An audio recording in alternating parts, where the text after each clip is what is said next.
Yeah, I mean, I've no doubt that it has been a success. What you've seen over the last 2 weeks here are children having fun, children coming back on a daily basis over 10 to 12 days. And I think what you see are a lot of smiles on people's faces. And that, for me, that's an indication of success. At this present moment in time, we're not really building on a player pathway. We're not building on trying to produce elite players. What we're doing here is, I think, a grassroots philosophy is getting children involved, getting them active, and if they can, make new friendships, not just with each other and with their own age group, but also with the coaching staff here, so that we're building up a rapport, not just with each other, but also with the Gibraltar Football Association.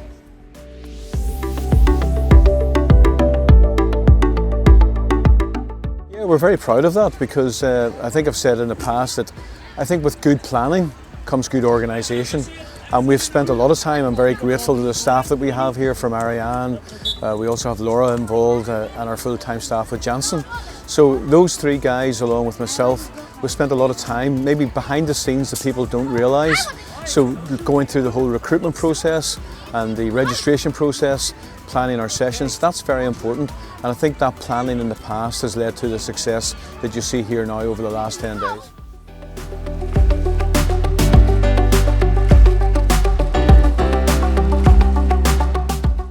Oh yeah, without a doubt, and that was something that, as a technical director, leaving a legacy here in Gibraltar and building on that legacy, putting in the building blocks, if you like, for the future.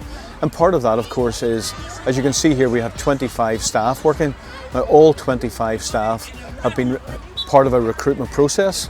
They've gone through a vetting process. They all are Football Leaders Awards. They all have their entry level and above. Some of our coaches here are into their level 2s, their C certificates.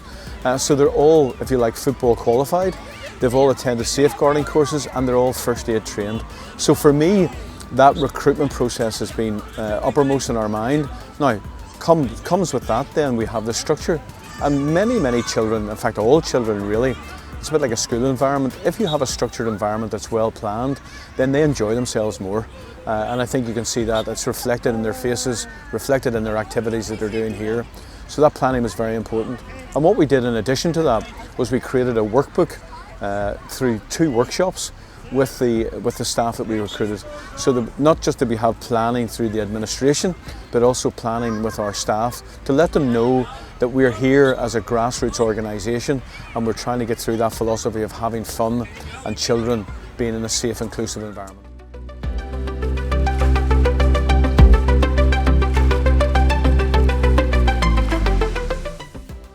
Well, I think it is, because as people are aware now, we are hoping, in fact we will start a Gibraltar Academy here in September, and the recruitment process for that and the registration process for that will start very soon, probably next week actually.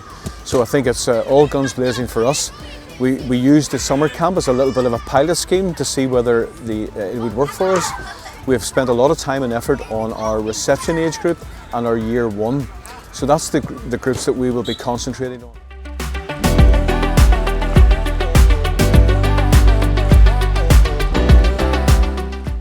I mean, that's a great opportunity for me to explain to the parents and also to the clubs exactly what we do and what we're planning for the academy.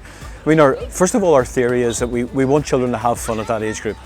The second thing is, obviously, we want to put them on a player pathway in terms of where they go with their future and how they can fulfil their full footballing potential. Now, part of that grassroots philosophy is to start with activation skills.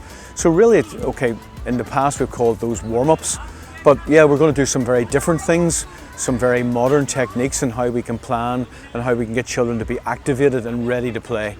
That will then lead us into the second part of the session, and we'll concentrate then on skill acquisition. In other words, we will concentrate on passing, shooting, dribbling, all those things that children really need to know and develop over their early fundamental years and foundation stages. Now that then will lead into small-sided games where children will get the chance with more touches on the ball, they'll be able to express themselves more, and then their coaches can step in and actually, if you like, develop that skill a little bit on a one-to-one basis, concentrate on an individual basis as well. And hopefully, overall, what we'll be doing then will be creating that fun and happy environment, but also in a covert sort of way, we'll be actually helping the children develop their own individual skills. So we at the Gibraltar Football Association, we're very happy to do that, and I think it's the way forward, particularly for our children to fulfil their full potential. So we'll be working together with the coaches, the important stakeholders of course will be the parents, and then also the clubs.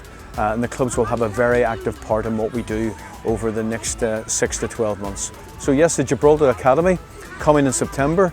Watch this space and watch out for our social media platforms and our advertising for that academy very, very soon.